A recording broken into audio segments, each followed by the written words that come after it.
joie du Christ. Bongo bandeko ndenge tolobaki na ebandela te lelo ezali mokolo moye tosambela. C'est une assemblée d'intercession. Pour les assemblées d'intercession, il y a une quête spéciale.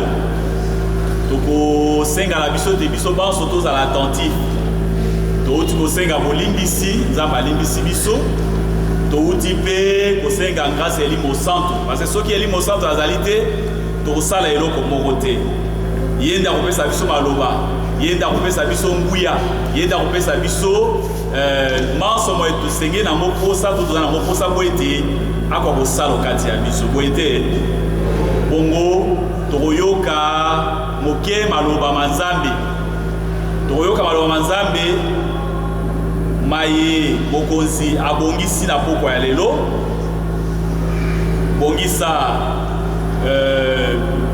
bloc note ya yo bible ya yo bongisa big pe bongisa matoi lokola elimo santo aye na grâce okati ya biso afungola biso matoi afungola biso miso mpona tomona afungola biso mayele pe apesa biso disponibilité ya kokota na grâce ya oyo ali kopartage na biso na méditation ya poko ya lelo bongo yango te tokoka kokota na mateya nayebi te soki Jean-Paul Kiala azali awa frère Jean-Paul Kiala azali awa wapi telemana ndeko tosambela spécialement pour ndeko Jean-Paul oyo auti kosilisa aussi avec grande distinction na droit pe na maye basala yapona kotangisa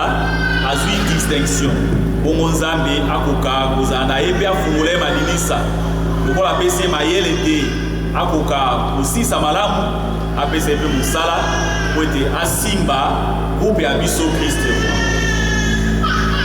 boto bongo maloba malelo to sujet na biso tokolobela lelo ezali losambo la prière communautaire losambo ya biso banso lokwa tosangani awa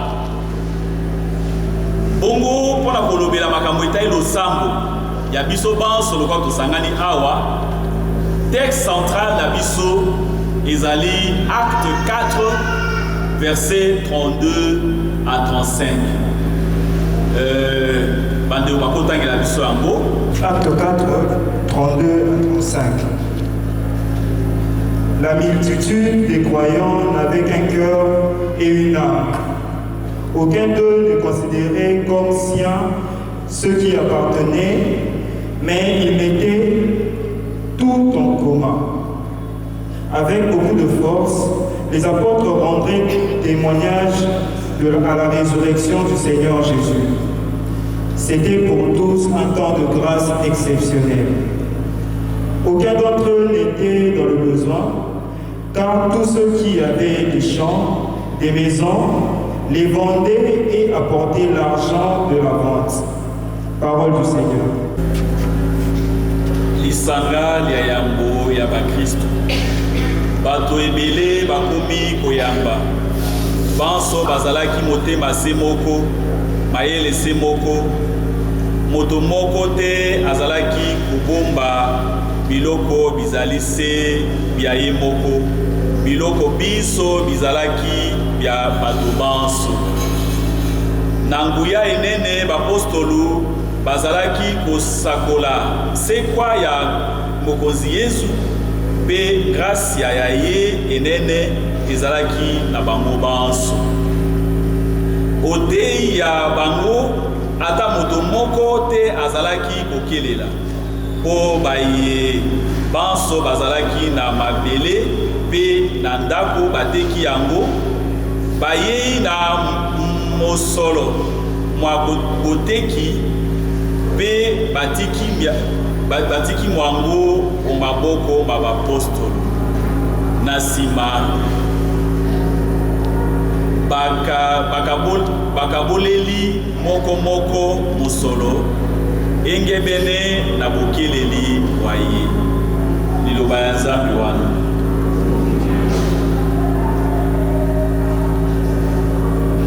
Soki totali bien na kati ya maloba maye, tokomona te soirée na biso eza na kati ya yango. C'est contenu dans ces messages.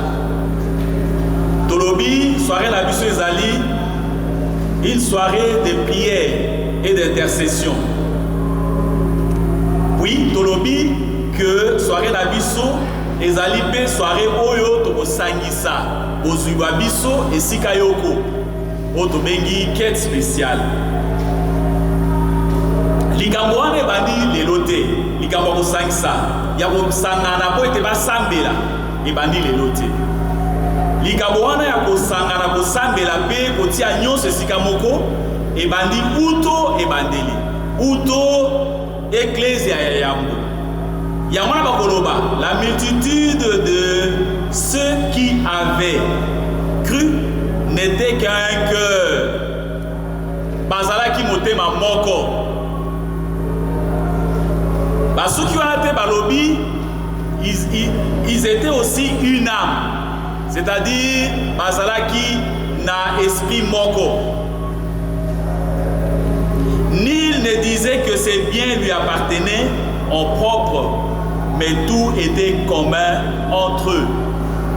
Nyonso abane kosala ngo lisanga.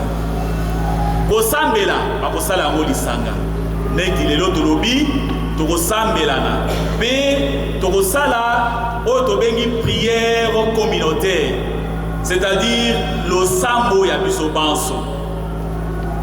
Bongo nakati ya prière communautaire wana, pratique wana oyo esengeli te tokoka komona ya liboso to ndenge tokosala yango liboso ezali se oyo bakristu bakala bade kosambela ndenge babande kosala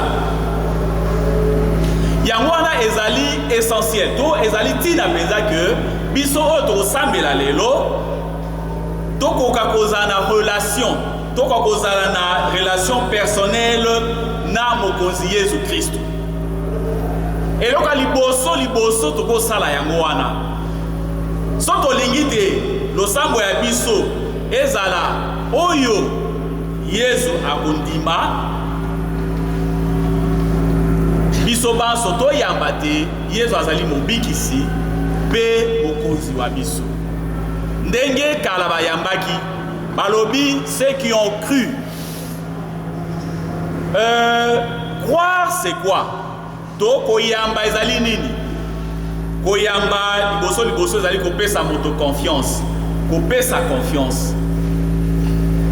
Donner sa confiance à quelqu'un. Pe moto oyo bapesa ki confiance ezaki nani? Bapesa ki confiance na Yesu Kristo. Pourquoi bapesa ki confiance? Parce que bayambaki te azali mokonzi wa bango solo. Azali mobikisi wa bango. C'est une décision que nous devons prendre. Tosengeli kozwa mokano lelo. Yate tosongela bondeko boye tobuka kina Yesu. So tobuka bondeko tosongela bondeko. Ya mibale ezali te toyeba sens nini tina nini biso tokosambela. Yango wana je pense que biso nyonso tozali awa moto na moto amemi intention na ya losambo. To amemi tina ya losambo. Tosambela ndenge bakongo balobaka kibudi te. Oyeba tina nini oyo to sens nini tozali kopesa na losambo tosala lelo. Nous devons comprendre le sens de ce qui s'est fait aussi. C'est-à-dire que yo obongisi intention, c'est bien. Oyoki sens ni toni ko sambela eza malamu. Kosuka wana te leka pe yebate oyo nyonso tokosala awa ezali po te biso banso tokoka kozwa bano oyo mokonzi azali kopesa biso. Ya misato ezali te totika grâce elimo santu akoka kosalisa biso. Soki botangi na Ephésiens 4 verset 4 bakoloba te ezali se nzoto yoko kasi minama izali ndenge na ndenge. Biso nyonso toza na expérience moko, toza kolika na likambo moko. Biso banso baye tozali awa tobengami se po ete tokwa kosalela mokonzi Yesu Kristo. Tobengami se mpo na likambo lioko tozoforme nzoto yoko. Yango wana d'emblée ntango tozokota na kati ya nzela ya losambo esengeli te tokwa koyeba makambo masatu mana na kozongela tokoka kozala na relation personnelle na Yesu Kristu, tondima te Yesu Kristu azali mokonzi mpe mobateli wa biso, mobikisi wa biso. Na nsima ya kondima toyeba eloko nini tozali kosala awa mpe mpona nini tozali kosala yango omema intention ya yo mpe totika te Elimo Santu Nzambe azala okati ya biso atambusa biso asalisa biso te toyeba tozali biso nyonso nzoto yoko mpe biso banso tozali kolikya se na likambo lioko mpe tobengami mpo te toka kosala maye Yesu Kristu alingi mpe joie de Christ. Ya mibale tokomona nini? Balobi que il n'avait qu'un cœur et une âme. Tokobongola yango na bolembu penza boye tout simplement balobi esprit nini oyo ezali koanime biso to elimo kani oyo akokamba biso na tango eye.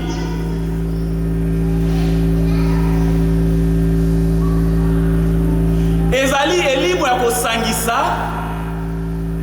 to ezali elimo oyo kokabola biso. Kasi awa Yesu azali koyebisa biso à travers Luc alobi ye alingi te elimo ya bokabwani ekwa kozala kati ya biso. Akoloba te alingi te tokoka moi na moi tokoka kokota o balobi constamment ou tokota na kati ya grâce ya mokonzi azali kopesa biso lelo de manière permanente, c'est-à-dire libéra totika na kati ya grâce ya mokonzi azali kopesa biso. Grâce ya mokonzi azali kopesa biso ezali grâce ya lisanga, la communion. So lobi communauté ezali lisanga ya bato. Kasi bato wana moto aza na intérêt na ye. Oyo aye mpona abika na nzoto, oyo aye mpona bika na elimo, wana aye mpona koluka so eloko songolo to bakala, moto azali na oyo aye eloko aye koluka. Kasi awa, le Seigneur veut que nous puissions kozala biso nyonso unis. Tozala na communion ezali sanga. Biso banso to kokota na kati ya communion wana tozala bandeko solo. Tobengana frère, to sœur na ndenge ya solo. Tozala frère et sœur ou azali kosambela solo. Ezali pona intérêt mon côté. Ya politique to ya nini te. Awa nous nous réunissons pour prier. Yango wana ba koyisa na acte 2 42 47 que ezaki communauté oyo bande kosambela. Ezali communauté oyo bande ko kabola lipa. Ezali communauté oyo babandaki koyoka mateya mabapostolu pe babandaki ko pratiquer mango. Yango wana biso tokota na grâce ya wana tozala na communion, tozala na unité wana esalisa biso te tokwa kozala motema moko pe makanisi moko elimo moko. Parce que elimu ya Nzambe nde akopesaka maloba atie maloba na moto po ete akwa kosambela ye ayebi Nzambe malamu akosalisa biso tosambela selon Romains 8 verset 26. Kobosana te, échéance pour ezali kobosana te, kobosana mokolo moko tete okoka kozala toujours lisanga na frère na sœur na kolinga ye penza na motema moko kolinga ya eros te kolinga ya fileo te kolinga ya agape te to kolinga oyo ekosalisa ngai te nakoka kondima ndeko ndenge azali bolingo ya eros ezali oyo tomonaka na batelevizio tolandaka na basérie na biso bolingo wana ezali bolingo ya nzoto bolingo érotique eza ya nzoto oyo kotinda na posa ya nzoto kasi awa wana ezalaka te kolinga oyo kolinga ndeko ezali bolingo bwa nzambe olinga ye ndenge azali bafaiblesse na ye surtout toyebi te biso nyonso toza na bafaiblesse ebele kasi nalinga ndeko ndenge azali faible wana parce balobi biso tozali makasi. Si vous êtes fort, vous devez aider le faible à devenir fort. Voilà les en Éphésiens. Soki olingi ondimi pe olingi moninga osaisa ye malamu. Osaisa ye malamu. Yango wana Yesu Kristo osenga na biso te. Na kati na biso awa tosengeli ko lakisa makambo mana.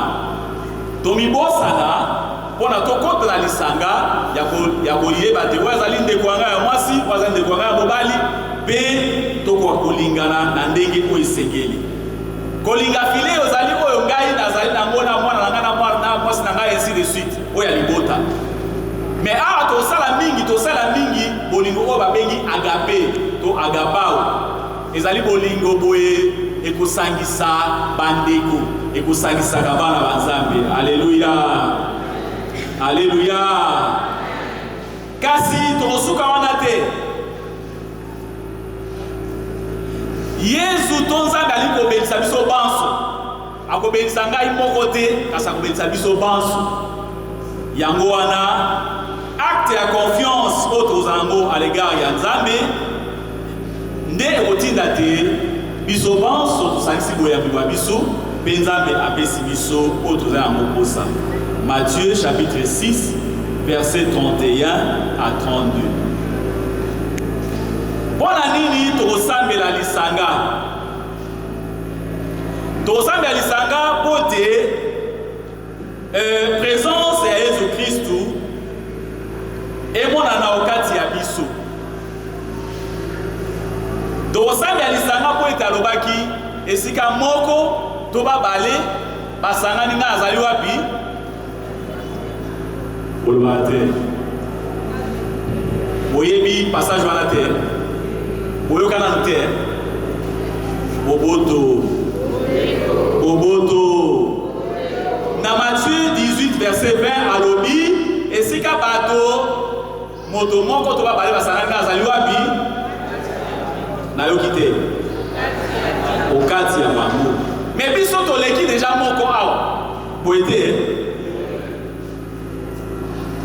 lokola biso ba tosangani na kati ya nzoto yoko selon Ephésiens 1 verset 22-23 tosengeli tokoka kosimbana loboko na loboko boete tokoka kolakisa témoignage ya malamu oyo Kristo atikela biso alobaki te bokoyeba bango ndenge balingani.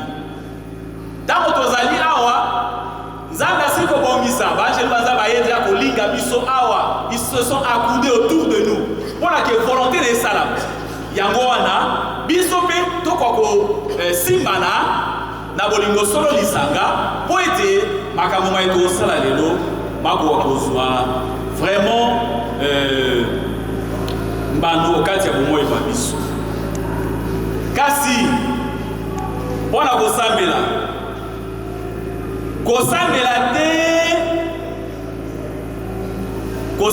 te wana ozwa une vie facile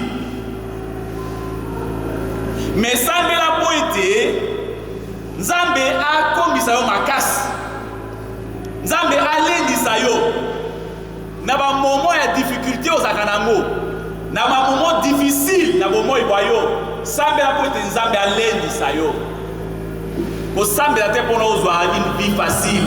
La vie facile comme tout le monde a awa. Olamuki na tongo, okomi riche. Olobi chance eloko. Te. Wala so bani kosenga bongo mbala mbala. Okomona te. Nzambe akopesa yo ozosenga. Kasi tu ne seras pas un chrétien affermi. Oyozali na bokasi. Tu n'es pas puissant. Osengera toujours que des bisika nyos osenga ka ba prière. Oyo kite basali lo sambo kei.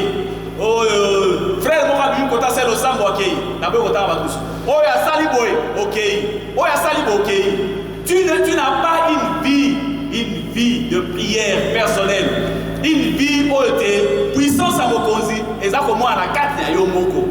Et aujourd'hui, nous allons demander au Seigneur de nous fortifier. Quand Dieu bénit, quand tu deviens fort, tango apession gracia. Au contraire, c'est le moment où yo ko sambe la lisusu makasi koleka. Parce que au fur et à mesure, ozo mata na malamu, monguna pezali kotelema pote akwisa yo.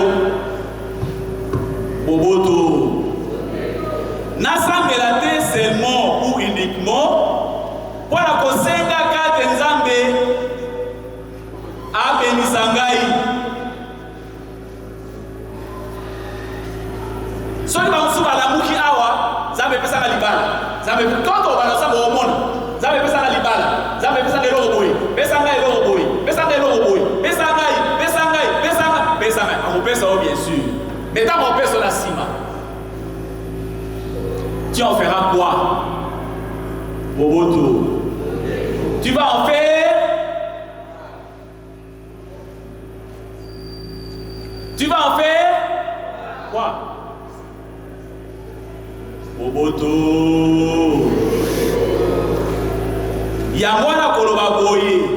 Ne prie pas uniquement pour faire une demande, mais prie surtout pour répondre à la demande de Dieu.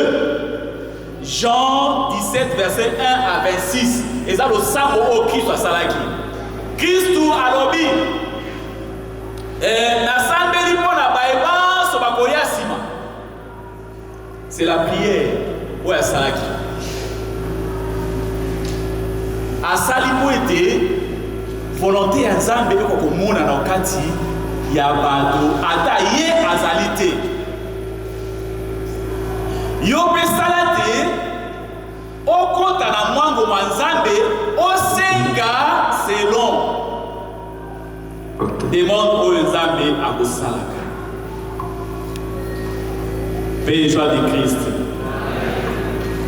Kosambelaka ne prie pas pendant des heures. Bon, le bébé, papa, il t'a dit surtout, t'as ça, mais la mingi. Ne prie pas pendant des heures. Bon, tout n'a pas dit, mais pourquoi ça va bon? Mais ton Seigneur, il faut ça, mais la motema, le sang est motema. Le sang est motema, mes amis. Tu éviter dans le nouveau biso to sambela kasambo ya motema. Et koloba te prier sans cesse. Et nyoso na motema na yo, osei kozala pensée priante, osei kozala eloko moko kozala kosenga mokonzi, ainsi de suite. Yango wana bandeko baebanso Nzambe apesa mon grâce ya koloba na kota Yesu, kosambela na kota Yesu. Vous avez une grâce ya kosambela. Bosambela. Biso memo ya pesa biso ya koloba na monoko toyoka biso moko. To sengeli ko fungola motema biso pe to sambela ka mokolo na mokolo. Priez, priez. Priez, priez. Priez avec le cœur. Pas seulement avec le cœur. Priez en esprit au-delà des heures. Et ça, moi, difficile. Bon, là, on m'a expliqué la mais les francophones, ils ont dit que Prier en esprit au-delà des heures. Et les colbatés, au moins on appelle si par exemple 15 minutes pour ensemble. On appelle si 10 minutes pour ensemble. On appelle si 1 heure pour ensemble. On a sali 10 minutes à 22h40. C'est-à-dire on a 2h40 dans le Bible, oui. Au moins on appelle ça toujours 10 minutes à 2h40 dans le sang. C'est bien beau. Mais est-ce que tu as prié en esprit au-delà des heures? Le Seigneur en a fait. À quel à Gethsemane? Non, dans le jardin. Comme dans le jardin, Basambeli Boutou Mobimba. Luc 6, verset 12 à 13. Boutou Mobimba Sambeli. So ba lobi Basambeli Boutou Mobimba. Vous voyez que la table va la parler exactement. Oh, bah, mis d'autres monde à Awa et pas la biso, bah, mis des mélés, oui. Sans savoir que tout le mélé, on va à partir à 18h déjà, vous te côté. Bon, moi, ça méliti, le minaton. Bah, pour tout d'abord, on soupe à Moulaï, à ça plus de 12 heures. Vous voyez, la soupe à ça qui dit, tant à Mimi, à Banou Kopo, na Robio, aux Azumos, Moye Polité, au commis apôtre, au commis Motinda. Yo! Aux allés sous moyen pour les comme Motinda. Yo, aux allés sous disciples comme apôtres, ainsi de suite. Mais abonni par apôtre. Donc, et les colobatés, tant qu'on biso, tu ressembles là, en esprit au-delà des heures, et c'est elle qui beau tambouma, yamalamu otate yabiso, et beau tambouma, au kati yabiso. Angwa refoli au kaka, ndenge moninga ressemble là, à gauche, à droite, au talaka ndenge assemblée ressemble là. Yami Balé, la place du silence. Isaïe 30, 15. Et l'Ikolobate, le quoi Isaïe du solo et un gars Nzambi, tant au Moko, na sengel koti kalape, calme, na yo kamela oyo, mokozi azali koyim sangai, pour été a conduit le sang yabiso sous malam.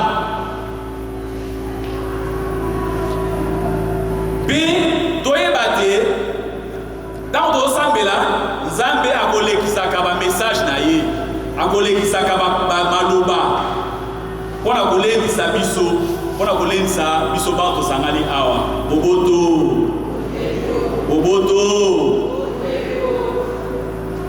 Yamisato, il va exemple la loi qui déjà, tes alliés, ligne de conduite bon, et tout Sambela malam. Donc, tout ça, mais la dame a coupé sa biso du loba. Sauf après, si loba, les aïe loba, les aïe la tina. Donc, on y a un mot, mais on sait là. Yamine, dans tout ça, mais là, ça va couper sa biso message. A coupé sa biso prophétie. Donc, on peut sa biso parler en langue. Bon, on va rater, sauf que tu as un message et vous n'êtes pas à propose. Donc, prophétie, donc parler en langue. Mais toutefois, tu es battu. Tout ça la mona mobilité au kamata likambo oyo oza omoni yango boye oya ko cause la teke on nzambe mutaye bisiote so oyo osali bongo obomi ko cause na jamais nzambe makam so nzambe apesi oli lobate ko lobate pena makam nzambe apesi amusu ezaka ya yo moko musu eza ya lisanga boye oya yo moko comme ça va bato nyonso te. Tant que tu as peut-être un ça y loba. La carte loba il faut toujours ta la c'est ça y est ça épaisseur kimia, épaisseur obanga ainsi de suite. Ce épaisseur kimia comme ça on peut. Ce épaisseur obanga oluki bato o ba conseil ça yo. Équipe a design moi ezali awa, pe bato bazali ba conseil ça yo, bazali bien ba accompagner. Il y a moi là pour ma message prophétie parler en langue 1 Corinthiens 14 verset 26 à 32. Paul a émis atmosphère nini ndenge ni salango eli monini ekolanda biso na to salango badon oyo to pratiquer na carte assemblée oya na assemblée te ko distraire biso na ba message à l'hôpital na ko respecter yo que oloba aussi ça mais ezalo l'hôpital kolanda pour biso ke na kamala ko ba souti Boboto, il se pourrait que on sait la biso louange forte, c'est bien. Zambia c'est sa biso, que louange c'est sa biso tout pour compte en grâce. Et puis louange forte, ils allaient beaucoup plus se montrer à Motakoloba, à crier, à Koloba, Kasi, yebate, na kati ya louange forte, ko crier, ça signe, il y a manque d'assurance. Oza na assurance de que Nzambe azali awa. To ozali na bakamuno mususu ozali ko ligate o couvrir. Nzambe asesa biso ke manso mayi to ko sala eza se po ya lokumu ya ye. Bongo sikoyo manso to ko telema pe to sami. Chef de ma foi.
Il y a 0 à 15 ans.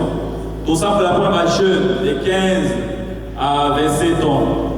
Tout ça pour la peau d'adolescents, célibataires, des zambés à 5 sabango. Oyo bakokina âge ya kokende kosala na Nzambe to ya kobala Nzambe apesa bango grâce. Banso to sambe.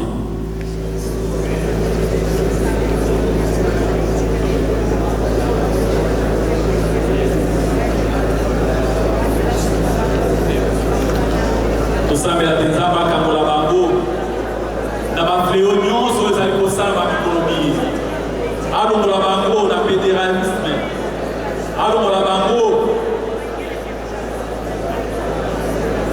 na lesbianisme alongola bango na kati ya bapratike mabe alongola bango na prostitution na fornication na inceste alongola bango na kati ya bozangi koyeba to kozala koyeba Nzambe apesa bango koyebi apesa bango zebi ya solo balongola bango banso bajeune baadolescent bacélibataire na bapratique ya bamasturbation alongola bango na kati ya bapratique oyo ezangi ntina alongola bango na banzembo oyo bakoyokaka te kasi bakoyebaka lokola bango bayebi yango alongola bango na kati ya oyo nyonso ezali kosala ya babe na kati ya basérie oyo ezali kobebisa bato na kati ya bilatela na kati ya bilulela akokolongola alongola bango na kati ya célibat prolongé apesa bango libala apesa bango to bakoma banganga Nzambe to bamamelo asalisa bango te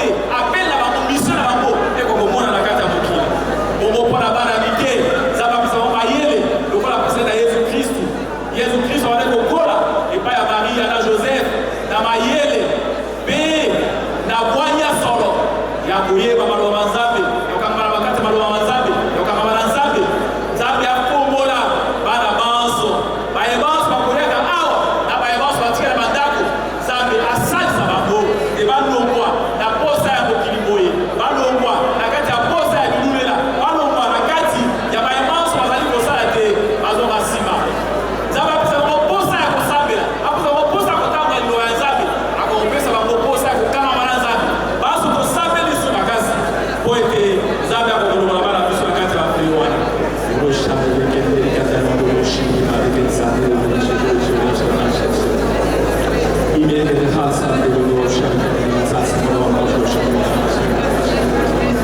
yelaki